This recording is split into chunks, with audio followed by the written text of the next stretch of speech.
We do not pretend that men and women are identical and exactly the same. Again, because of the history of abuse over millennia, and certainly concepts of differences between men and women have been abused profoundly in the broader world and within the Jewish world also, in which the differences have become excuses for better and worse, for power structures, for dominance. And I understand why the West has retreated from any desire to acknowledge any degree of difference. But the pendulum has swung too far, and we need to recognise that there are differences. We need to build ongoing dating within our lives. We need to build quality of experiences. We need to set ourselves reminders about the reality of our spouse, of our loved ones, that they really matter. This is in marriage, by the way, and this is with our children also, to recognise that they're autonomous beings. They're not just there for our pleasures, for our comfort, for our needs, but they have real inner life that is as real to them as my inner life is to me. Okay, I'm so thrilled to be joined once again by Dayan Eliezer Zobin. For those of you who don't know what the word Dayan means, it means a judge in Hebrew. It was Rabbi Zobin, as we referred to him, but since, I think it's been, is it 3 years now? You became a judge on the London Beit Din, which is it's called the Court of the Chief Rabbi, the UK Chief Rabbi, and it is a Jewish court. And Dayan Zobin, among many things, is one of the most sought after poskim, Jewish, which means a Jewish legal scholar, inundated every single day with halachic questions, including from myself. He's a leading voice on so many important Jewish topics, from philosophy to communal matters. I know you're very involved with mental health work, and a lot of people seek your guidance in that department, as well as interfaith discussions. And really, it's been such a pleasure and a privilege to use JTV as a way to magnify your voice, which is one of, I would just think of it as relevant centrist orthodoxy that I feel is such a needed voice right now in the Jewish world and frankly beyond, because I feel like there's a real vacuum of moral clarity and leadership and spiritual insight today that I feel like, I don't know, more and more people are, I get the sense that are yearning for it, and there's a real lack of it at the moment. So it's always such a pleasure to have you on. And in our prior discussion, we were talking about political hot topics and Zionism and, all those debates that are raging. But I wanted to have a calmer and hopefully in some ways more grounded discussion, grounded in real life, about relationships. And I'd quite like for us to do a series on this, because I've come to you, as you know, on many relationship issues and just matters of general life wisdom, and have gained so much privately. And I don't want to be selfish. I would like to share some of your wisdom and ideas with our viewers. And so I was thinking we can touch on dating, marriage, friendship, parenting. And today I thought let's start off with marriage, especially as I'm a newlywed, so I'm sure I could always do with some reinforced lessons. So why don't we start off there? I just realized I haven't even welcomed you. So welcome, Dayan Zobin. How are you?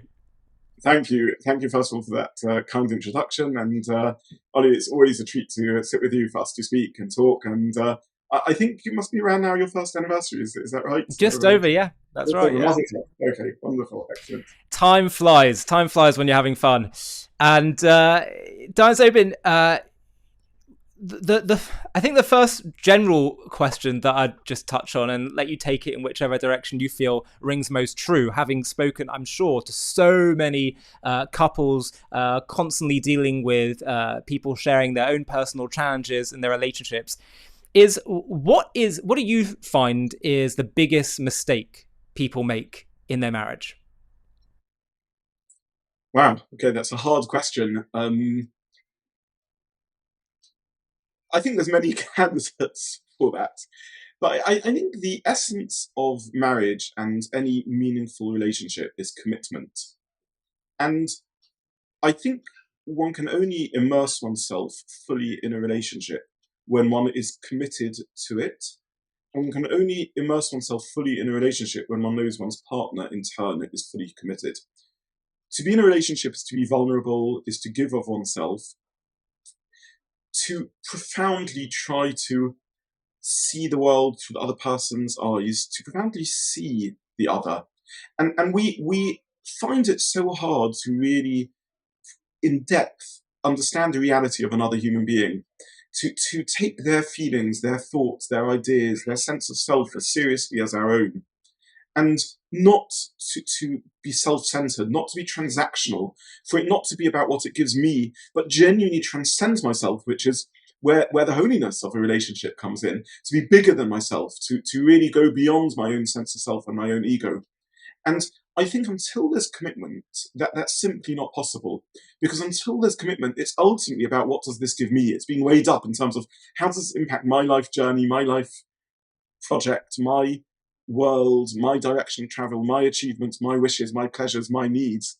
And one can only move beyond that to a real sense of your, or at least our, if there is that sense of commitment, that sense that we're in this together. There is a genuinely merging of selves in a specific way. I don't mean loss of personal identity. And actually, a relationship works when there is that when there are two in the relationship, not just a clone of oneself, but that merging of sense of reality, of the presence of the other, of being aware of them. And it's hard work to really be aware of another and to really consider them and take seriously their feelings and their needs. And I think we sometimes miss that. And at the heart of relationship, I believe, needs to be commitment. You know, emotions are vital, obviously. And if one's in a relationship with no emotions in the long term, then one needs to investigate what's going on. But on any one moment, emotions come and go. What one can feel a lack of emotion and even frustration with one's spouse because of something going on inside the relationship, because of the dynamic at work and how one interacts, or something external. One's just drained, one's work-life balance is unhealthy, there's external pressures, financial or health or the like. If emotions are the glue that binds us, then God help us, none of us have a hope. Emotions, by definition, are going to come and go. Commitment is what creates a genuine relationship. The commitment to work and invest when the emotions lapse, to rebuild those relations and those emotions, to make the hard decisions about how we live our lives, the work-life balance, the time that we invest in each other, the hard work to make ourselves vulnerable, to speak and seek counsel and advice, rabbinical or therapeutic, when we are struggling in our relationships, to make ourselves vulnerable, to be honest with ourselves and with our spouses about our limits, our failures, our struggles, our difficulties. This is profoundly difficult. And the investment of relationship is that sense of commitment, that we are in it to stay and to make it work and to invest. Now, there are relationships that tragically end, of course, and sometimes that is appropriate and right. But to do so without having sought the right support, without having invested, really been honest with oneself about one's strengths and weaknesses, really been honest with one's spouse, really understood about our shared direction of travel, and whether this is something that can still be maintained, to consider, to contemplate separation without that having occurred, that's profoundly problematic. And the degree to which a relationship is undermined when there isn't that commitment, the degree, if one waves the divorce card, the threat, it makes it almost impossible for one's spouse to in turn make themselves vulnerable and reconnect. It's so profoundly damaging. So I think at the heart, at the essence of all relationships, in a moment we'll extend this beyond marriage, is that sense of commitment. What's unique about marriage is that commitment is a choice freely entered into. Other relationships, in a sense, we're born into that commitment. We're born into siblinghood, into parenthood, into childhood. And the relationships have all the same challenge of marriages, maybe not as intense, but there's all the same dynamics at work. But hopefully, at least there is this sense of commitment just because of who and what we are. The uniqueness of marriage is it's a peer relationship, it's a relationship of equals, and the uniqueness of marriage is it's an adult's decision to commit to oneself, to bind oneself to that relationship, and to make that commitment as deep as any born commitment is, a commitment into which we're born. And to me, I think that's the foundation of authenticity of a real relationship. Now, there needs to be a stage in the relationship in which one's dating, in which one's checking compatibility, in which one's working to build up, obviously. But let's not fool ourselves. At that point, in some level or other, it's still transactional. Because until one's in, one isn't in. And if I'm not in, I'm still weighing up, what does this give me? I give you and you give me. It's a transactional relationship. It's not true transcendence. It isn't true love. It isn't true rising beyond ourselves. And there's always a part of me that feels when I'm talking to people who haven't yet made that commitment, who haven't yet bound themselves yet into the covenant of marriage, that as much as they talk about love, I'm a little bit suspicious. I'm not quite convinced that it's true love, because true love is that sense of shared life that we know that we are going to walk hand in hand through the rest of our lives into the sunset. And only when there's that commitment, I think, can it truly become transcendent? Truly, can it become something beyond ourselves? Can it truly be genuinely thinking about the other rather than thinking of themselves? I'm not dismissing that there can be care and compassion without that, but I think the depth of love is only possible within commitment. And is that the signal for you that this is real? I think so. Again, I make no judgment of those who aren't yet ready to commit and aren't yet able to enter into that degree of relationship. But I think one has to realize we're binding ourselves. We're telling someone we love them. We're asking them to make themselves vulnerable to us. We're asking them to tie their lives to us. And yet, tomorrow we can dump them without any commitment. And there's something, in essence, that perhaps is slightly lacking authenticity, slightly unfair, slightly unrealistic about asking someone to make that level of depth of commitment. Ultimately, I think this deeper sense of love can only come post-commitment. There can be affection, there can be care, there can be companionship, of course there can. And there can be, hopefully, a Menschlichkeit, being a mensch, decent to other people without that. Of course I shouldn't aim to hurt or upset anyone else in my life. But to really seek a level of vulnerability, a level of intimacy. Intimacy is allowing someone to see into me, to really connect for a merging of self as is manifest in on the most biological and physical level, all the way through to the emotional level. How can I really ask that and demand that of someone? And how can I expect them to give of themselves in this most profound way, unless there's a trust that we're in this together and that we're not going to casually end this? We're going to really work and really invest and really put in the difficult effort that's needed to make this relationship survive, even though it will go through ups and downs, because inevitably humans change and humans have the ups and downs of life and emotion. Do you think we've been a little bit unwittingly brainwashed by Hollywood and celebrity culture and media about marriage and about how relationships work? Because I think a lot of what you're saying is about what our expectations are, and how we should think about marriage. I don't know if I would use the word brainwash, but I would say that most of us enter into relationships with very little thought about what a relationship really means. And our sources of knowledge about relationships are really three. And the first is from the homes we grew up in. Hopefully healthy, good relationships, but possibly not. Secondly, from friends, family who we see in relationships. And thirdly, from media, from celebrity culture. Now, hopefully one's home gives one some indication of relationship, but the truth is, by definition, we only meet our parents once they are quite deep into the relationship. We only are able to reflect on their marriage once we ourselves have matured. And we only see a small snippet of the relationship. We don't see, either in time or in space, the full dimensions of their relationship. We see one small angle of that, and that's within the relationship that we know best and most intimately, pre-marriage. Friends and family, we see tiny slices of their lives. Maybe we go around for a Shabbat meal on Friday night. We see them sitting there enjoying their time together. We didn't see the frantic preparations beforehand. We see the social media snapshots of a wonderful holiday that you may be sharing. We don't see the hard work of the daily plod and routine of life. And celebrity culture, I don't need to even waste any time in explaining why it's such an artificial and fraudulent representation of what relationships are really like. So I think we come in with relative immaturity, and there is exceptional wisdom out there in research, both within, of course, classic Torah sources and beyond, within the world of research, relationship research.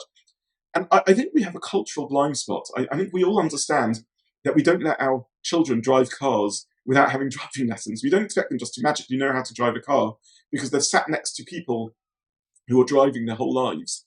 And yet it comes to marriage and relationships, and we expect them to know how to be in a relationship and navigate it successfully just because they're sat next to people who are in relationships or married their whole lives.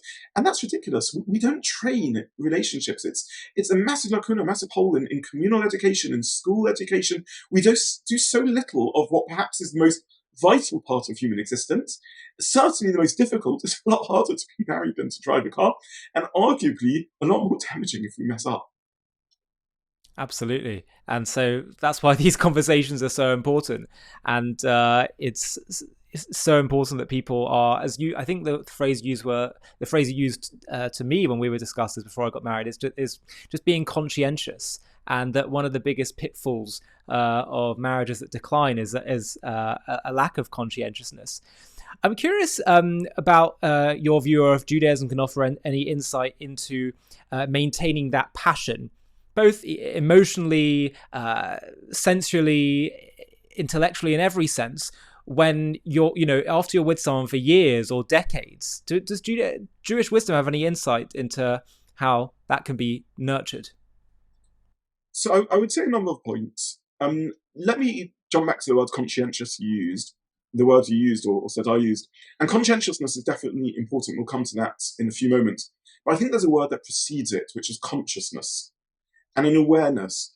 And one of the challenges in life is anything that we have as a constant background, a constant presence, we cease to be conscious of. There's an algorithm that draws our consciousness to change and to that which is new, that which demands and calls upon our time, that which we think is important to us. And whilst our brains might be processing data going on around us the whole time, it cuts out that sense of our clothes on our bodies, so we're not constantly aware of it. It cuts out background noises, that clock ticking in the background, or in my case, children playing in the courtyard of my shul. Consciousness is only aware of that which isn't a constant presence. And behind this lies perhaps one of the most powerful tools of human existence and also the greatest tragedies. It's a tool of existence because that's the only way we can cope with awareness and negotiate and experience new insight and new experiences. But it's also the source of tragedy because we don't appreciate our good health because we cease to be conscious of it until it comes under threat. We don't appreciate and value the relationships until they cease to be. And how many times have both of us, I'm sure, sat at shivers and just wish we could say one more time to a person we love that we care for them, that we love them. One more time, hear a story from them. One more time, appreciate them. And we didn't do that because we took them for granted, because they're just a presence. They're always there. Our own health, do we think about our postures, our backs working until we enter middle age and our backs cease to work? Sometimes one has a cold and one's just got a sore throat and eyes streaming, and someone swallows, it hurts, someone's coughing. And one day one wakes up and it's magical, and you're just, I can breathe deeply and just feel comfortable. And one has this sort of glow of good health and pleasure for a few hours or a few days. And then we take it for granted again. And one way of thinking about Judaism is that it's a consciousness raising system. It wants us to be God conscious, aware of the gift of life. It wants us to be conscious of all the blessings of life. We say quite literally blessings before we eat food, and we stop for a few moments and think, how lucky are we to have this delicious fruit that's arrived here at our table, and not to take it for granted. We say every morning blessings for the gift of eyesight, for the gift of zokei kafufim, for postures working, for our backs being able to hold us straight and up. We say a blessing every time we use the facilities, and we thank God for the workings of our digestive system. So one way of thinking, we have a Shabbat to take us out of the working week and reassess our work-life balance. We have times of mourning. We can't spend the whole year worrying about the tragedies and difficult things that have taken place in Jewish history and across the world. We have time set aside, the Tisha B'Av season, to reflect upon difficult times in human history. We can't spend our whole lives thinking about self-improvement. It's not humanly possible. We just need to navigate life. We have times of year, the New Year season, Rosh Hashanah and Kippur, where we're meant to reflect upon Teshuvah, upon return and repentance and self-growth. So one way of thinking about Judaism is it builds a system, a ritual that is designed to raise consciousness. Judaism creates unique special rituals within relationships. And these are some of the ideas we've discussed around the concepts of family purity and enrichment within that. But we also need to build enrichment. We need to build ritual within our own married lives ourselves. And then Judaism is just a structure, framework. We all need to individualize it and personalize it. We need to build ongoing dating within our lives. We need to build quality of experiences. We need to set ourselves reminders about the reality of our spouse, of our loved ones, that they really matter. This is in marriage, by the way, and this is with our children also, to recognize that they're autonomous beings. They're not just there for our pleasures, for our comfort, for our needs, but they have real inner life that is as real to them as my inner life is to me. And we need to set ourselves those reminders, those experiences that alert us once again to the soft, lovely, wonderful, lovable inner person with whom we're living.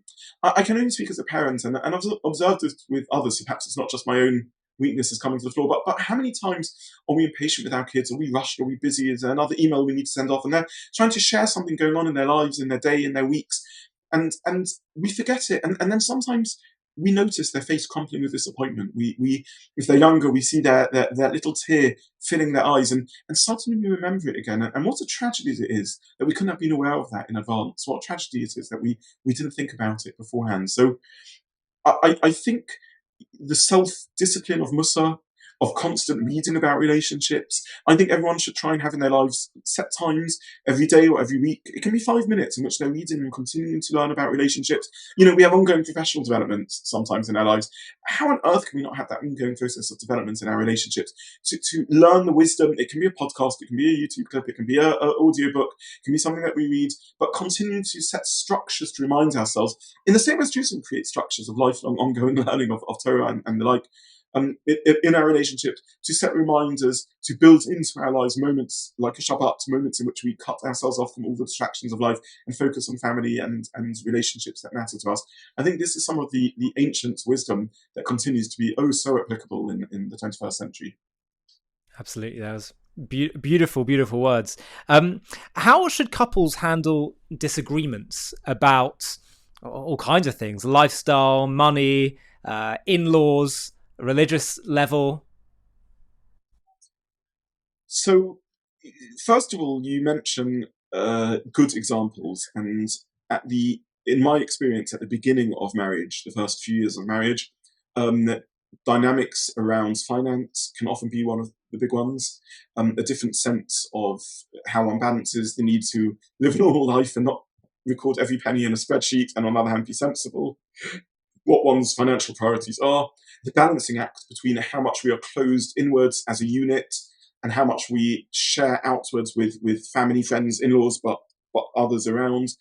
To what degree we literally share what's going on in our lives, and to which degree we're still private about it, to which degree we share of limited resources, that means limited time, and still spend time with those we love. These are some of the real commonalities in early marriage and early relationship, and they're definitely challenging and not easy to negotiate. And then there's the ongoing bread and butter of married life, the stresses of living in sharing a home and a life with someone, and the habits and the routines that they have that may irritate one, and navigating those. I think there's deep and profound answers to the question, and then there's simpler tricks around this. The deepest and most profound answers to the question is really the hard work of listening, the hard work of understanding someone else's perspective, the hard work of realizing that their relationships are as important to them as your relationships are to you, the hard work of respect, of giving them the autonomy to be themselves, the hard work of really valuing their opinion and buying into the idea that as a team we can be richer if we really hear each other's perspectives. And it's difficult to hear, it's profoundly difficult to hear someone else. The hard work of recognizing the ego, and when it's my own selfishness and my own one-upmanship that's coming to work, my own need to be the dominant one, and it's about me and about power and control, and to really look oneself in the mirror and recognize one's weaknesses and to put in the hard work to deal with those. These are the really profound journeys we need to go on in marriage. I think every character flaw we have, of selfishness, of laziness, of ego, of dishonesty, comes out in marriage, and our spouses become aware of it, and it affects how we relate, no doubt about that. The Rambam famously teaches us, we've spoken a lot already in this conversation around love, but the Rambam says that there are two pillars to build a successful relationship: love and respect. Love is a sense of merging, it's an embracing emotion, it's a coming together, it's a merging of identity, it's becoming one. But equally, we need kavod, we need respect. Respect is respecting difference. It's in a way a distancing relationship. There's me and there's you, and we're not identical, and I need to give you the space to be yourself, not to try to make you into a clone. Marriage and all relationships are only built because there's differences, and that we can live with those differences, and we can respect those differences, and that allows a richer, fuller truth to emerge.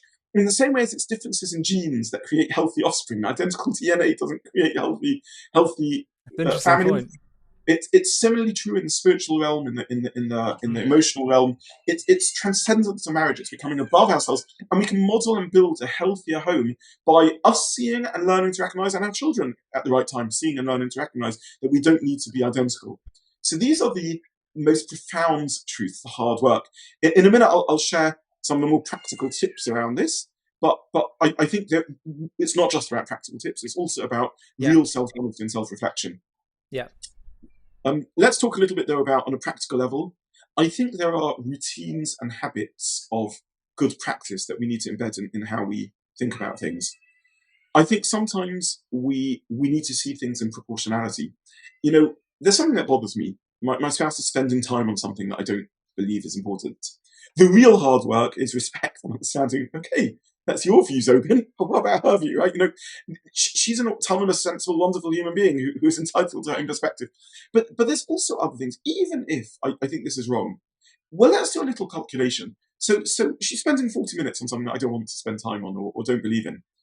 Well, 40 minutes, what is that? It's £40 of earning time, it's £200 of earning time. If I knew I could make someone love, if my spouse turned to me and said, you can make me happy by giving me a gift of £40 or £100 or £200, or by giving me a gift of helping me for 40 minutes or something, wouldn't I do that? Wouldn't I want to do that? Isn't that a basic human decency and kindness? So what is it about this time that bothers me? What is it about this energy that bothers me? What is it about, if God forbid I'm not happy in the home of my in-laws, about spending that time? There's sometimes a warped thinking, and it comes because it isn't really about the time. It's really about me and my illusion that somehow love is a zero-sum game, and if she spends time with someone else, it threatens me. It's somehow about my sense of importance. If she still values someone else, her friends' views or her parents' views, it somehow negates the degree to which she values my own views. These are profoundly unhealthy thinking habits, and training ourselves to think, am I really right in what I'm saying? Question number one. And maybe we're both right. Maybe these are areas in which there's genuinely two legitimate ways of looking at things. And even if she's wrong, can I not gladly gift this? And does it really matter? Do I have to always be right?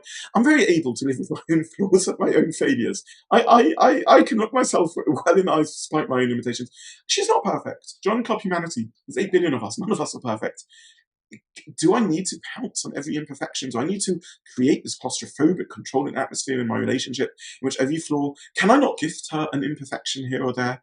And believe me, she's gifting me plenty of those imperfections also. So I think there are deep truths we really need to work on, and there are also habits of mind and practice in which we really need to train ourselves almost algorithmically to go through and ask, maybe she's right, or maybe he's right, maybe we're both right, and maybe if they're wrong, we still don't need to jump down on them immediately and criticize it.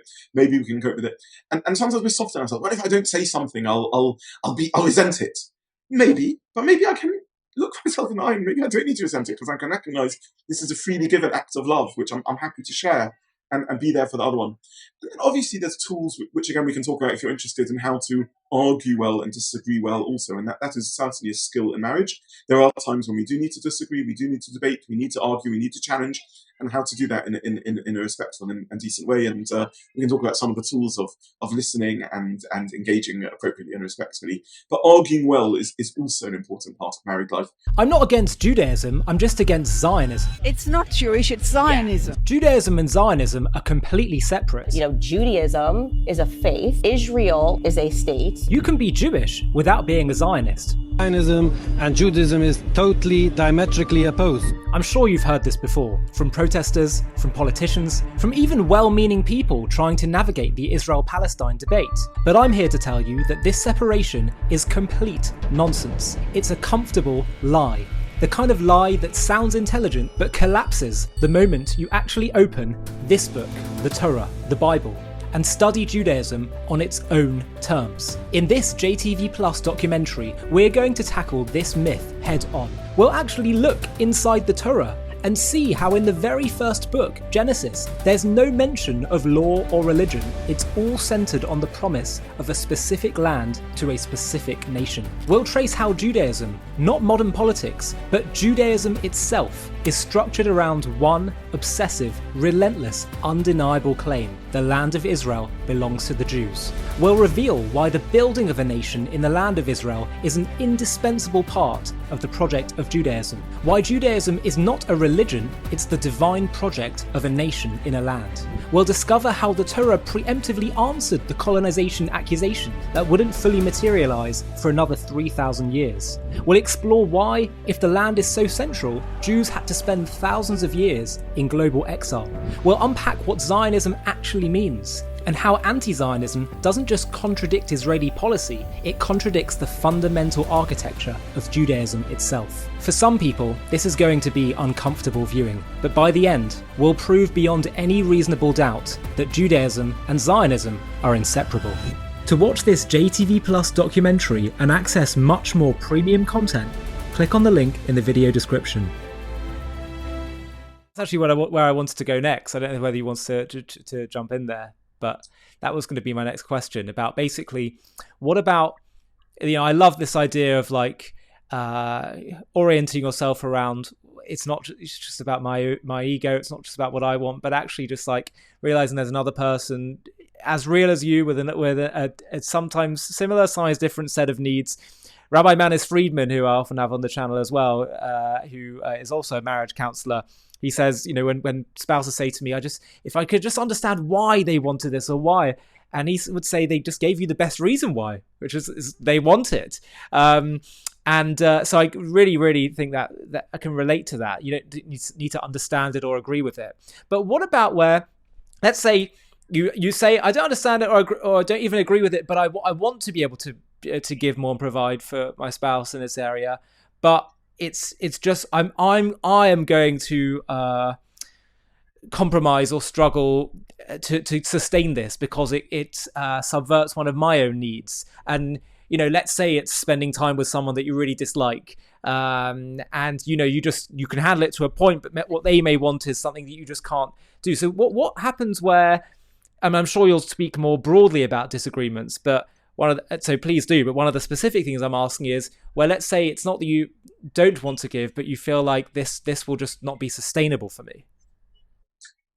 So there's a number of points to say, and these are really very important questions. And I want to emphasize one of the reasons why I pastorally do try and speak to engaged couples, young couples, and people early in the relationship, is because I feel it helps me. It reminds me of truths. This is very much not preaching. I wish I had all the answers, and I certainly wish I lived up to myself to many of the insights and ideas that I'm sharing. I would say as follows. I think that before one disagrees with a spouse, one needs to, as I said, almost formulaically, besides the real hard, profound work that needs to be put in, one needs to ask oneself a number of questions. And the first and most basic one is maybe I'm just wrong. And how do I know I'm right? We spoke earlier about the lack of training we have in relationships. Well, actually, what is right and wrong in this? And is there, maybe in relationships, we should be spending time with people that are important to my spouse but aren't important to me, or even if that's wrong, even to phrase things in that way, or people that profoundly irritate me and bother me. I think also sometimes in life we are somewhat weak in ourselves, and we say, I can't spend time now, or I can't do this because this will affect my well-being, this will affect my relationships, this will affect my sense of self, this will damage me. And sometimes, well, maybe I need to put the work into having an increased resilience or not being affected adversely by this. And we spoke earlier about commitment to marriage, which is the commitment to seek support and aid and advice. And there are tools out there, mechanisms in which I can increase my resilience. And very often the anger or frustration this creates is because of a certain way that I'm thinking about this. If I really embedded myself in an understanding that these needs are real for her, or him, real for my spouse, and really matter, then there wouldn't be that same resentment that's created. So sometimes I can rise above the resentment and gladly give up this, and then it doesn't need to take the same draining emotional toll on me in the way that it is. Having said that, there are situations in which we do need to talk. Obviously, we need to deal with things. I can't gladly gift this. It's something that's going to profoundly affect the nature and function of our home, our finances, our world vision, the style of home we have, the well-being of us as a unit, our raising of a family. These are things that really matter in our value system, in our ethos, and the like. So one needs to talk, one needs to converse, one needs to speak, one needs to engage in respectful conversation, one needs to do it at the right time. Very often, when we have something on our mind, it emerges at a time of stress. If this is a busy time, if it's half before Shabbat and one's running frantically around trying to get ready, it's not going to be a good conversation with all the best will in the world. But that's often the time when out of us bursts our frustrations. We need to find a good time to speak when we can engage calmly. We need to engage in active listening. That means to say we are talking to each other, we're listening to each other, we're making eye contact as you and I are doing now, we're showing through body language that we're paying attention. We're respecting the other, we're letting them speak without interrupting so that we can really hear what they're saying. Even if they have interrupted us, even if they're not listening to us in the way that we would want to, we still have to model best practice of good communication. We can't exaggerate. You always do X, Y, Z. They don't always do X, Y, Z. They occasionally do. We need to depersonalize. It's about actions, not people. It's not you're a horrible person. It's you did something last night. We need to listen to their response, because maybe once they've responded, will realize that they're right, or not as wrong as we thought. Or it matters more to them than we realized. And therefore, even if we think we're right, it's a sacrifice we can gladly make. Marriage involves sacrifice, Ollie, no doubt about that. It is giving up some things that matter to us. And gladly doing that. That doesn't need to lead to resentment. We're giving up that which is most precious to us, our time, to care for someone, to look after someone, to be there by their side. That's what the commitment of marriage means. So we need to listen to what they're responding to us. I don't know about you, but sometimes I find myself, if I'm upset about something, I'm on a roll, I'm getting it all off my chest. And sometime in the middle of that conversation, I get a little bit of a niggling feeling that maybe I'm not as right as I thought I was. By the way, one thing you said to me, I remember in private conversations when we were having Chatan classes, preparing me for marriage, is the importance of if there's a problem. Some people have this wisdom of saying, you don't ever go to bed with an argument or something like that. And you said actually time is so powerful for your own self of feeling how upset you are about something, how strongly you feel about a position. If you just give it a bit of time, even just half a day, it can be remarkable how you yourself look at the situation so differently. That I found has been such a powerful thing to remind myself of, and it's so self-evident. Absolutely, the ability to press the pause button in a disagreement, either to hear that niggle, you're on the roll, you're not going to hear that niggle, but acknowledge it and notice it and pause.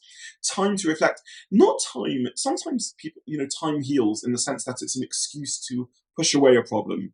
And that's not healthy. One needs to deal with real disagreements, but sometimes time to give a sense of proportion is appropriate. I also said to you about not sleeping in an argument. It's not just about time. Sometimes about exhaustion. One's overtired, everything looks black and is magnified. Something dark. Sometimes, actually, one wakes up the next morning and one realizes that disagreement still matters. It's not quite as bad as I thought it was. We can talk about it in a more patient, calm manner. So absolutely, good listening, ability to press the pause button, ability to really hear the other, and finally, I would say, on occasion, to accept that however well we communicate, however hard I've worked on myself and my sense of worth and marriage, however hard I've really tried to hear the other, there are going to be times when we don't understand each other. And that is part of a healthy relationship. I want to emphasize again, areas in which we don't understand each other, if not too frequent, are not a weakness of the marriage, they're a strength of the marriage, because it means that we are able to respect the autonomy of the other and accept their difference. In our relationship to God, we have three modes of interacting. We have mishpatim, which are areas where we understand the morality and spirituality of what God's asking for us. Kindness, don't murder, generosity, hospitality. We have mitzvot, things which we wouldn't think of ourselves, but once engaged in, we see the beauty. Shabbat, who would have ever dreamt of a Shabbat? But now that we do it, we see what a wonderful resource it is for well-being, for connection, to community, to values, to family, to spirituality. Amazing. And then the things that for the life of us we won't understand the reason for. We call that a sok, area that's just a rule we don't understand. And I would say that also like what? Rules about kashrut, rules about which clothing we wear, a whole array of things that we don't understand. Right. And I would say all three are important for an authentic relationship to God. If there aren't things we understand about his mission for us, then there's no relationship. If there aren't things he teaches us to understand, it's not a true relationship. But if there aren't things that we don't understand, it's also not a true relationship. I'm he and he is God. And I would say it's the same in marriage. There needs to be the areas we get. If I don't understand why my spouse needs love and care and time, something's missing. But then they're going to be the things they teach us. I don't particularly get why this matters to him or to her, but it does matter to them, and I can understand why it matters. And then the things for the life of me I won't understand. And maybe they can't even explain, but that's part of the respect of the relationship. They're not me, they're their own person. So if there are occasional areas in which, with all the work of working myself, of trying to understand, of really thinking this matters, of something I can't gladly gift, we've really had those respectful conversations, and we still don't understand each other, give yourselves both a hug, a pat on the back. That's great. That's what it means to be married. It's happening regularly. It can begin chipping away at love. It can begin chipping away at commitment. It can create pain. And that may be a point to reach out for support and understand why, because two sensible, loving people living together shouldn't have frequent areas in which they really don't get each other. It's a proportion of the relationship, but not the whole relationship. If it's happening frequently, it can begin denting the relationship. And that's a good indicator. Reach out to your rabbi, reach out to the Rebbitzin, reach out to a therapist or a counselor and try and talk through to understand better what's going on and how you're communicating and interacting as a husband and wife. Yeah, well, that was going to be my next line of questioning. And before I get there, I just kind of felt I just wanted to pause for a second and say that, I feel like when having these discussions, the impression that it can give to people, especially those who aren't married, is that marriage is this constant obstacle course you're dealing with. And it really, I just want to stress, as someone that's just starting his marriage journey, it really is not the case at all. But naturally, a marriage is the most wonderful thing. It's infinitely better, I've found, than being single. I just kind of want to stress that for all the single people out there, because I know I sometimes would watch these interviews and think, you're just talking about all the challenges and problems of marriage. And well, yeah, that's because we're trying to fix the bits that need a bit of guidance, right? Look, absolutely. Thank God. It's a wonderful, it's the most amazing relationship of one's lives. I want to stress to those who are not fortunate enough to be in marriage and perhaps grappling with singlehood and loneliness and so on, that the truth is that the conversations we're having are ultimately about all relationships in different ways. And human fulfillment and perfection can be found through many routes. I also don't want to give the impression that this is the only way. As a community, we perhaps need to recognise that we don't always support the singles amongst us as well as we should. And as important as this conversation is, I think that needs to be said and expressed also. But absolutely, Ollie, and thank God, that's wonderful to hear as you've just emerged from your first anniversary, and wish you many, many more happy years of such a joyous relationship. Amen. Thank you so much. So now moving back to the problems and navigating the challenges. How can marriages survive stress in life, particularly stress of raising young children or things like financial pressure? So there's no one-size-fits-all answer, but the first thing I will say, and this goes back to our earlier part of the conversation, is commitment. There's no doubt that marriage and certain stages of life demands commitment, and it demands us saying we recognise that as loving as we are and as happy as we are together, this is a stressful time. As you mentioned, for example, raising children, birth, post-birth, there's times in which we're just going to struggle to get quality time together and the like. Now, hopefully, beyond commitment, by that stage in marriage, a couple has such a deep sense of identity and connection and love that they feel this bond in which even when their time pressures are such that they need to do separate things, there is this tug of connection between them and a real sense of shared identity and the joy that one who's privileged to bring children into the world experiences, and that shared project and that shared creation is extraordinary. You asked me earlier, and I didn't go back to that, about relationships surviving years and years and decades, and does one grow weary or tired of those relationships? And hopefully, in a genuine loving relationship, which isn't transactional, which is really about understanding and living and experiencing the other, hopefully the love grows because there's an ever greater sense of appreciation and the beauty that one sees in one's spouse isn't that of external beauty. It's twinkle in the eye, it's the smile on the lips, it's the inner person, the wonderful, beautiful, amazing inner person that's there, that one has connected to, that one has made special, that one has committed to. So I think the first and most basic answer is commitment through the tough times of life. But commitment doesn't just mean, okay, we're bound together. It means commitment then to put in the work. And even in the really stressful, difficult times of life, hopefully a couple can still find the ability to carve out moments of intimacy, moments of communication, moments of togetherness, moments of shared positive experiences. And these can be things these can be the walks in the park. They don't need to be expensive. They don't need to be costly. But it is important, we get back to that word ritual, that we build into our lives the rituals of time together. And that means sacrifice. That means carving out a time when we're not able to do our work commitments, we're not able to do other things, but we're dedicating. And if at a stage in life that means that we need to put a date in the diary, so be it. Dating can be a lifelong experience. It'd be nice if we didn't have those sorts of pressures in our lives, but realistically, we're all going to have stages where that's the best we can do, and that can be a very, very beautiful model of relationship and love and marriage. And as a judge on the London Bet Din, the court of the chief rabbi, presumably you're dealing with divorce cases at times, right? So you touched on before when couples therapy becomes appropriate, right? Whether you feel like there's an issue that keeps coming up again and again and again and you just can't deal with it. When does divorce become the right answer in your view? So I first want to say that as a community rabbi, I'm engaging in many ways much more pastorally with relationships than as a dayan or a judge on the Beit Din. There are a certain percentage of people who come to us in the Beit Din where there is still conversations to be had about the marriage and viability and work to be put in.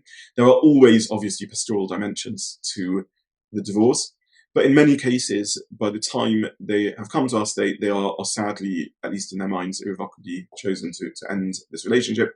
And in a sense, this is another step in the legal proceedings. I would urge everyone, though, that if you're struggling in a relationship, reach out for support. Hopefully you belong to a community where you're able to reach out to the Rabbi Rebbitzin of the community, or for our non-Jewish brothers and sisters, your own faith leaders. And if not, to reach out, or concurrently, there's no contradiction, to reach out to therapeutic support also. I would say that until one has sought advice and help and been able to process one's feelings, hopefully in a safe setting where the best way we humans know to deal with difficult emotions is to process them, to speak, to share them with a good listener, with an active listener. I would say that the first aid job of the therapist, the rabbi, the rebbitzin, or any other faith leader isn't even to give advice, it's to let the person hear their own voice, to deal with the floods of emotions, the contradictory sense of love and hate, of disappointment and desperation, of hurt and pain. So much is going on. It's so overwhelmingly complicated to think that a relationship which I thought I was committed to is now perhaps unraveling. And to allow people are complicated. We have minds and intellects, we have emotions, we have bodies, and these can contradict each other. They can, within our emotions, within our minds, we can feel many conflicting things. In Judaism, we don't just speak about religion as relationship to God. We don't just speak about religion as relationship to other humans. We speak about religion as a relationship to ourselves. What's to mean a relationship to myself? I'm just me. And the answer is, I'm not just me. I'm a complicated community of emotions and ideas and thoughts and desires and wants and needs and fears. And we need to get them talking to each other. And sometimes the best service a supportive framework can give is to allow a person to begin hearing their own voices. And often, if we begin hearing these voices, if we begin talking to each other, this ties into some of the political discussions we've had at Ollie, in which we've spoken about different members of a democratic community needing to learn to talk to each other and to speak. Until we do that, there's no hope of resolution. So I think the first thing I would say is, before one can even consider a marriage and the possibility of breakup, even in cases of the deepest betrayal and the deepest hurt and the deepest pain, we have to reach out for support. We need to give ourselves a chance to hear our competing emotions. We need to get out into the open what we're feeling. We need to acknowledge our element within this. It's almost never one way. There are occasions where people are married to genuinely evil people, psychopathic, abusive relationships. I'm not talking about those, but very often there's two ways. We can often be convinced that our spouse is profoundly wrong and profoundly unhealthy in how they're dealing with things, but this is simply reflecting the glasses through which we're looking at our own inner unhealth. And it is often only by speaking to a good listener, a neutral outsider, that we can begin forming those judgments. So stage one is investing in that support, in hearing ourselves, in processing it.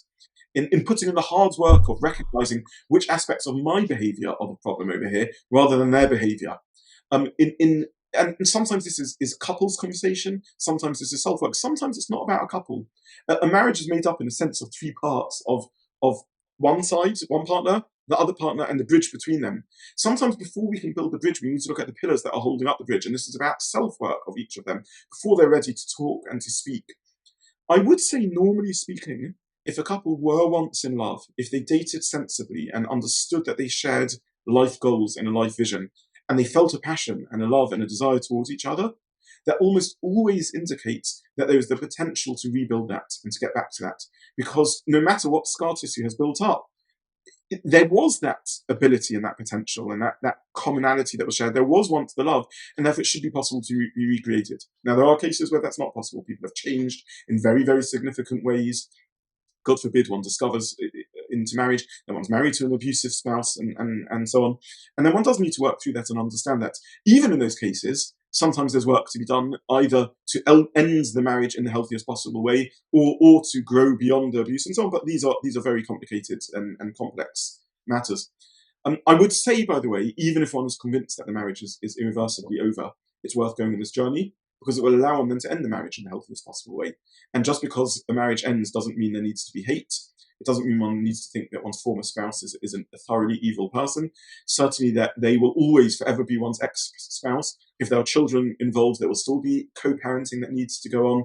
There may be significant financial arrangements that need to be made. And to do so in a decent, empathetic, understanding way is vital when ending a marriage also. So I would say there are aspects of relationship work and marriage counselling that need to take place even if one is moving on the path towards divorce. And even once the marriage is over, in a sense, there are aspects of the relationship that can never be undone.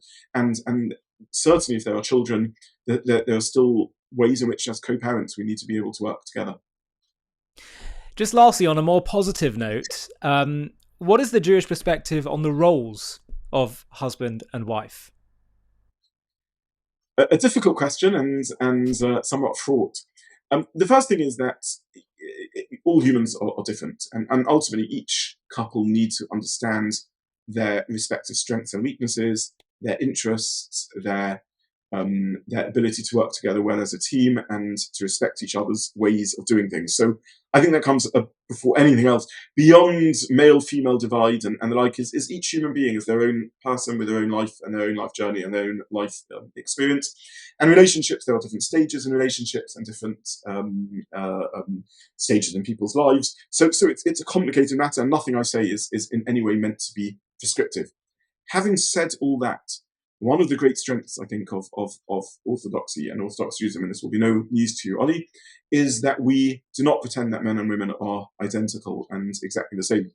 Again, because of the history of abuse over millennia, and certainly concepts of differences between men and women have been abused profoundly in the broader world and within the Jewish world also, in which the differences have become excuses for better and worse, for power structures, for dominance.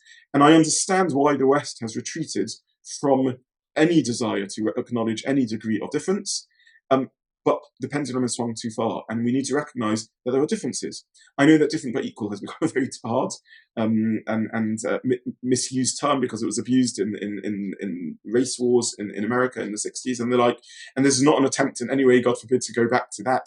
But Judaism puts forward a model in which there are differences, and it would be surprising if there weren't differences. We are biologically different, we are emotionally different, intellectually different, and research is beginning to take tentative steps once again towards looking into that.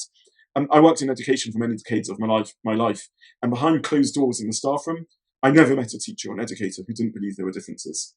Now, again, we can discuss how much of that is nature, how much of that is nurture, how much of that is societal, how much of that is stereotypical, and I'm sure there's all of that, but it is reasonable to assume that if there are such profound biological differences, this has impacts in every aspect of sense of self. And I would argue this is a great strength of our communities, that we're able to recognise and buy into that, at the same time as hopefully continuing to have genuinely mature, conscientious discussions about when we are misusing these differences, and when we have misunderstood these differences, and when these differences don't reflect Jewish truths or halachic truths, but reflect societal assumptions and the like. So this is still an ongoing conversation, Ollie, about where we are up to, and what we do understand about fundamental differences and what we don't, and how the halachic and Jewish value system reflects those. But broadly speaking, a home is built well in which couples can work together, can respect each other, can recognise that in parenthood, the maternal instinct, the paternal instinct, can recognise the biological differences in which women are still often physically weaker, more vulnerable, in which the essence of the birth process creates incredible vulnerability, and which our biologies may have somewhat designed us to be the hunter-gatherer out there spearing the tiger, and the one who's able to build a sense of community and family and self-worth. In the Jewish tradition, we have never had an issue with women going out to work if that is what they wish to do, but we will not sacrifice the ability to build a family, to build a home, to have parenthood and motherhood either to that. We see that as absolutely fundamental to how a home can work and how a relationship can be built. We see the dimensions of nurturing. We see Torah, that the Pasuk teaches us in Mishlei, Shema b'ni Musa v'yicha v'al titosh Torah timecha, that the truest and deepest teacher of Torah is the mother's voice, not just the father's voice. And I think each home needs to navigate how to have that balance, but not to seek an identical, to seek a desire to be identical. We already spoke about how respect is built upon recognition and validation of difference too. And a home is built well in which, whilst earning a livelihood and there being a breadwinner, also there is proper parental investment into building the home and the care of the parent. And if biology and the like means that to some degree there's an imbalance between how that is juggled between the two of them, so be it, and we proudly embrace that. In a sentence or in a few words, how would you define the difference in that Judaism sees the role between husband and wife, father and mother? I'm nervous to say simple words and catchphrases. I call those car sticker philosophy, because complex matters can't be summarized too briefly, nor can human beings with the wonderful individual range of difference be summarized. I would say, though, having said that, that very often women are better at being and men are better at doing. By that I mean that sometimes men are so goal-centric that we run without presence in the moment, and that can be a challenge, and we need to sometimes learn better to be and develop that quality of being. And women often more naturally are comfortable with presence and recognize how the overemphasis on an external goal can lose one's ability to be present in the moment. And I think Judaism calls upon us, both male and female, to learn from the strengths and weaknesses of both modes of operation. We have Shabbat, which is all about being and tries to remove as much doing as possible, but when we have the 6 days of the working week in which we are meant to be goal-centric, I think there's a lot of discussion out there in Jewish literature and increasingly in research about whether adversarial debate, whether in Parliament or in the judicial system in the UK, defence and prosecution, or whether within the Chavruta system, within the Beit HaMedrash, is a route to arrive at truth, but perhaps not the only route to arrive at truth. And there are female, feminine ways of arriving at consensus and mutual understanding. And I would say that as much as I'm speaking about these different poles of operating and different ways of being, there is in Jewish tradition 2 metaphors used for creating tall structures. I'll call one the builder and one the gardener. A builder creates a tall building. A gardener creates a tall tree. Both are tall, powerful creations. But there's a difference in how they do it. Both demands work and wisdom. The builder does it by putting block upon block upon block. The gardener does it by creating an environment of love and sunlight and fresh air and water and healthy minerals. And both create wisdom, demands wisdom, both demands work, but the second creates space in which organic growing can flourish. And I think both as men and women, we need to always ask ourselves in relationships with our children, with our spouses, is this incident, is this outcome one that demands building mode, direct discussion, direct confrontation, directly trying to put the peace in place, or is this more nurturing, organic mode, which if I create an environment of love, of sunlight, of giving, of respect, of confidence in other, organically they can grow. So I think we all need to learn from each other, but we do need to recognize there are sometimes different modes of doing things. And above all, I would say, I think sometimes the sort of narrative of radical difference can also be damaging to a relationship. I think we need to recognize human individuality. I think sometimes, we think peace at home means we're not throwing pots and pans at each other because we just accept the difference. But I think then the difference between men and women needs to be a learned difference. We need to learn from each other how each operates and try and integrate that into our own sense of self, if there's to be a true relationship and a successful one. Would you agree with the characterization of the difference broadly being about providing versus nurturing? I think there's a truth to that, but I'm reluctant to be tied down to a one-word summary when we are speaking about infinitely complicated human beings. And I've seen a lot of damage in that model also. I think it's important to know the difference and recognize it.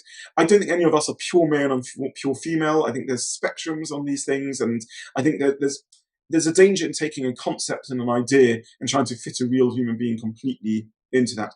So I would say more important than that is both partners try and profoundly understand each other, try and profoundly hear the other. And out of that will emerge the differences that are unique and true to your own relationship. And in a sense, I'd say, why worry about the other bigger picture about what 4 billion of human beings are like this way and what 4 billion humans are like that way? Rather, really try and understand the authenticity of the other. Let's say one spouse doesn't fit the supposed narrative of way of being. So what are we going to do about that? I'm going to say, she has to give up her career because she's meant to be a nurturing mother. He has to work when he wants to be a stay-at-home father. I don't know if these models are healthy to be aware of. It's always healthy to be aware of human difference. But I think then one has to get to know one's spouse and work with who they are and what they are and how they wish to express their humanity. So I'm dodging the push, Ollie, to summarize in one word or even one sentence the differences. I think there's values behind these differences. There are importance to them, but I don't think we can try and lock people into boxes in that way. And ultimately, one needs to respect and know one's spouse and where they are in their own sense of self and their own journey and their own wishes. But is it not a bit challenging to say, we do believe there are differences in roles, there are differences in characteristics, but not be able to define them explicitly? I think there are some generalities of difference around the territory of providing and nurturing, around the territory of building and gardening, around the territory of consensus and debate, around the territory of hunter-gatherer versus tending the tribal fire. I think there are truths in them, and I'm happy to talk more about those, but every single time to reiterate that I think there's also something superficial in trying to categorize human beings. We're not just products of evolutionary past. We're not just biology. We're freely choosing creative, wonderful individuals. So there needs to be respect for those differences. There needs to be a recognition, I think, that we are still on a learning journey towards understanding those differences. There needs to be understanding that some of those differences have been profoundly abused. Some of them are nurture, some of them are nature. I think the richness of orthodoxy is we are willing and open to accept that some of these differences are there and real. We're not committed to the idea that they're all just about nurture and everyone is identical or they're all just about stereotypes. But I think equally we need to recognize the critique that sometimes we can go too far in this area, and we need a thorough understanding of authentic Jewish sources and halakhic sources to understand what is halakha and what is an appropriate vehicle with which to maintain the wonderful family unit, which is the strength of our societies and our communities and the strength of human existence, and not to sacrifice that to some crazy political correctness in which there's just a bland, grey equality between everyone, which doesn't allow space for difference, but also to recognise that in any one individual relationship, we need to get to know our spouses. I suppose, Ollie, if this wasn't a conversation about marriage and relationships, it was a conversation about society and halacha, I'd be more willing to say general rules. But this conversation is about relationships, and I can't emphasize enough, relationships are built about bespoke, personal, individual listening and getting to know your spouse, not being aware of big picture differences, but not obsessed by them and not caught up and not trapped in them. If you need to make communal policy and halachic policy, then maybe you do need to go with the generalities, but that's not our conversation that we're having today. But for example, I've heard Rabbi Friedman, for example, say with regard to looking for your spouse, he's provided, let's say, just as you say you can talk more explicitly or specifically with halacha, he provides some guidance generally for, like, when a guy is looking for a girl, he should feel, I want to take responsibility for this person. And for a girl to a guy should feel, I trust this guy to be the sort of leader of my family. I think there is a degree of truth to that. I think that, as I said, in many cases, women are physically still vulnerable. Starting the process of birth and childbirth and child rearing creates vulnerability. And there's no doubt the woman needs to feel secure and looked after. I would simply say, though, does a man also not to, in his own way, feel a need to feel secure and cared for and looked after? And does it apply to every stage in life and age of marriage? And is everyone going to have children? And is that the life path for everyone? Maybe it's just about what's the biggest percentage. Like, it's just about balances, but there's male and female in all of us. I think that, and that's the point I'm trying to make. And I'm not, and therefore I would even question the labels of male and female in some respects. I don't think anyone is this. I think we've become suspicious of political or theological truths in which we then try and fit human beings neatly into the box. Does it mean a man who wants to be a stay-at-home dad and is happy to marry a very successful career woman? Does it mean that neither of them should get married? Are we sure that this is a truth for every person? Is there a wisdom in sharing it as something to reflect upon? Absolutely. Is there wisdom in allowing people to be comfortable with these differences if they're true to them? Absolutely. Is there wisdom in opposing a type of pseudo-political correctness that doesn't give people the space to acknowledge that these differences can exist and that man can be a man who wants to be the hunter-gatherer and the like? Absolutely.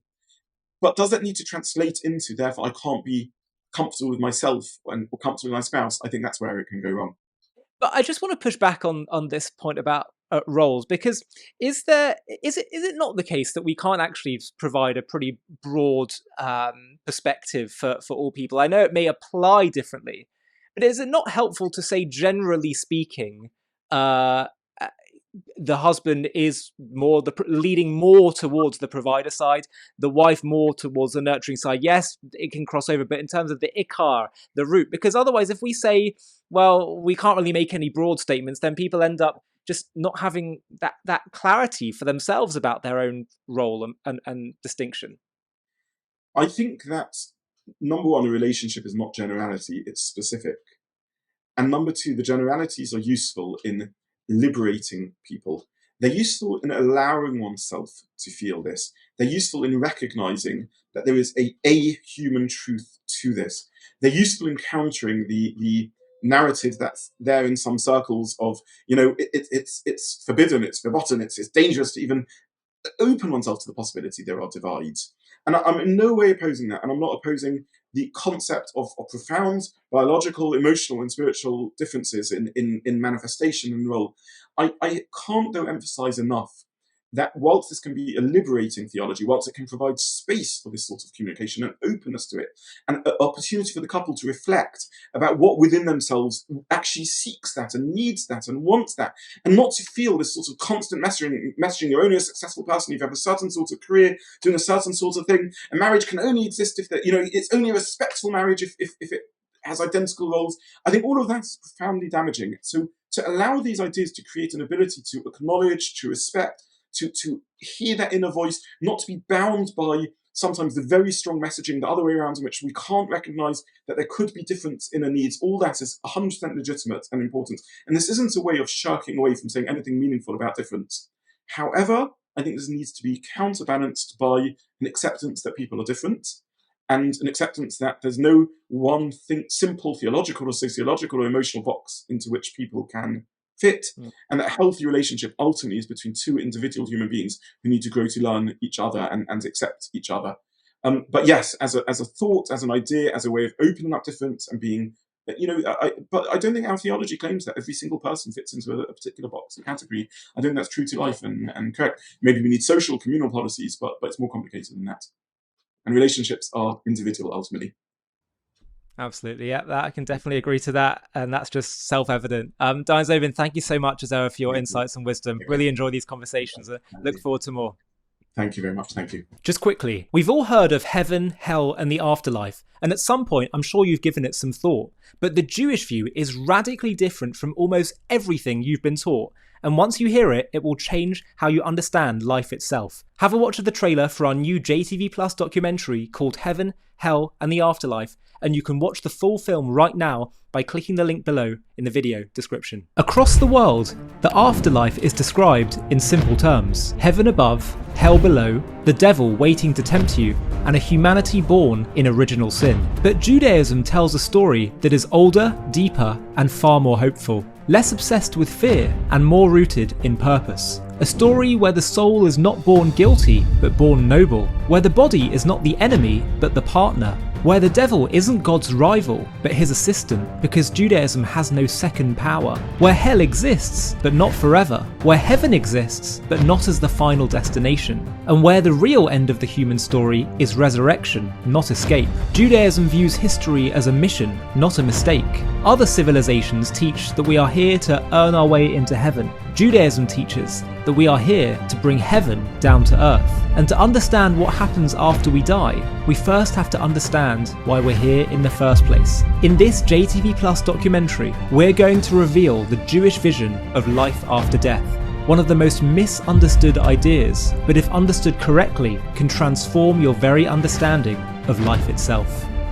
To watch this JTV Plus documentary and access much more premium content, click on the link in the video description.